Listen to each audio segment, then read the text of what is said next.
용인 플랫폼시티 인근에 실거주 아파트 알아보고 있는 중입니다. 구축 아파트들 화서역 주공 4단지 이 중에 어디가 더 좋을까요? 라고 문자 주셨는데 어디가 더 괜찮을까요? 두 개 다 너무 좋은 지역이에요. 그쵸?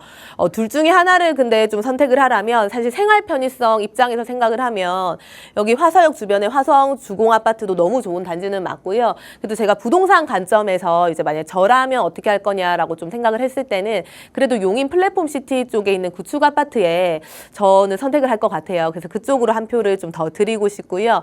이유를 좀 설명을 해드릴게요. 우리가 통상적으로 경기도권에 뭔가 내 집 마련을 하든 투자를 하든 생각을 할 때 두 가지를 좀 짚고 넘어가셔야 됩니다. 첫 번째는 이제 거기가 자족 도시냐. 이게 굉장히 중요한 거고요. 두 번째는 만약 자족 도시가 아니라면 그리고 자족 도시라 하더라도 서울, 그러니까 일자리가 있는 예를 들어 강남 같은데, 뭐 여의도 같은데 접근성을 좀 보셔야 되는 거거든요. 그러니까 이 얘기가 교통망을 보라는 얘기가 지금 되는 거죠. 이 두 가지를 좀 보시면 좋다. 이제 아실 거예요. 자족 도시라 그러면 우리가 대표적으로 생각할 게 이제 판교를 보시면 되는 거죠. 그러니까 자족 도시, 그러니까 일자리가 있음으로써 외부 수요가 이제 많이 들어올 수 있는 거죠. 인구가 유출되는 게 아니라 유입될 수 있는 그런 지역을 찾아야 되고요. 같은 일자리가 있다 하더라도 예를 들어 강남처럼 또 판교처럼 이렇게 고소득층의 일자리가 있으면 당연히 더 좋은 거고요. 그런 자리가 있다라고 했을 때 사실은 두 개 지역을 놓고 봤을 때 조금 더 선명하게 보이는 게 우리가 용인이라는 지역이 되는 거죠. 그리고 또 하나는 그러면 만약에 일자리가 없다. 그러면 결국은 서울에 있는 일자리로 이동할 수 있는 이 교통 노선이 굉장히 중요하다라는 개념으로 좀 접근을 하셔야 되고요. 그러다 보니까 사실 이거는 뭐 용인이라든지 수원이라든지 둘 다 접목이 됩니다.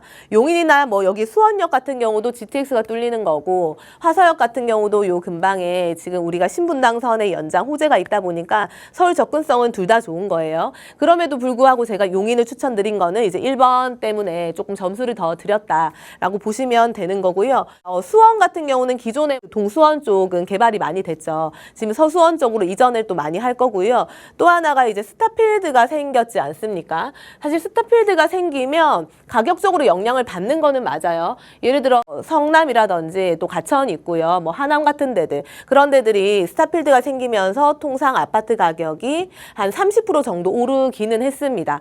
그런데요. 지금 화서주공 4단지 같은 경우 나머지 화서주공 단지들 같은 경우가 그래서 가격 반영이 어느 정도 좀 됐다고 보셔야 되는 거예요. 왜 그러냐면 주변에 아파트 가격들이 아파트 평당가가 한 1,000만 원 후반대 정도 지금 세팅이 되어 있거든요. 그런데 화서주공 4단지 같은 경우는 2,000만 원 초반대 정도 세팅이 되어 있습니다. 그러니까 스타필드가 들어옴으로써 가격 반영이 어느 정도 좀 됐다라고 보아도 무방하거든요. 그렇게 보시면 되고 그러면 제가 일단 용인으로 가는 거를 더 추천을 드렸잖아요. 용인 플랫폼시티 쪽으로 한번 가볼게요. 여기 구성역 이쪽이거든요. 지금 GTX-A 노선이 뚫렸죠. GTX가 뚫렸는데 현재는 지금 4개의 구역만 이동을 하고 있고요. 동탄부터 지금 수서까지 이동을 하고 있고 28년도에서 한 29년도 정도 되면 삼성역까지 이동이 되죠.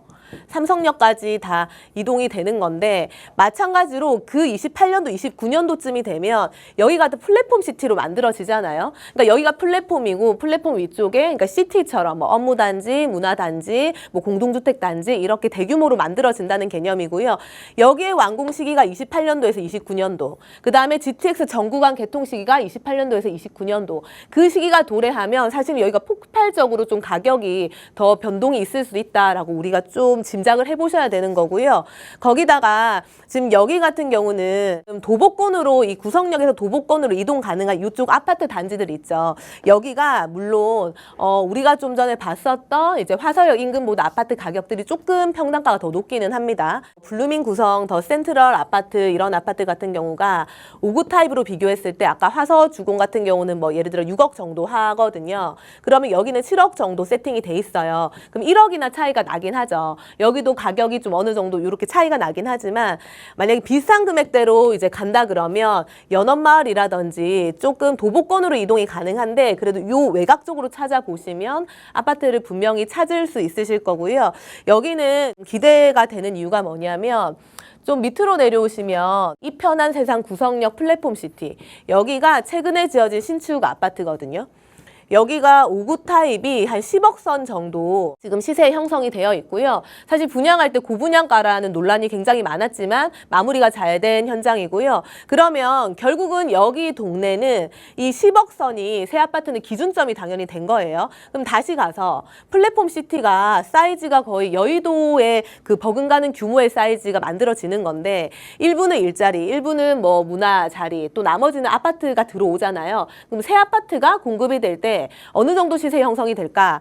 요 아파트가 기준점이 당연히 되겠죠. 그러면 이 아파트가 기준이 돼서 가격이 세팅이 되면 나머지에 있는 구축 아파트들이 당연히 신축 아파트만큼 가격이 갈 수는 없지만 그래도 따라갈 수 있다라고 접근을 해야 되기 때문에 가격 상승의 여력은 충분하다라고 판단이 되고요. 그래서 제가 이제 좀 말이 길었는데 둘 다 너무 좋은 지역인데요. 대거 업무타운이 들어오고 신축 공급이 더 일어날 수 있는 여기 용인 플랫폼 시티 쪽으로 좀 한 표를 더 드리겠습니다. 이렇게 정리를 해드리겠습니다.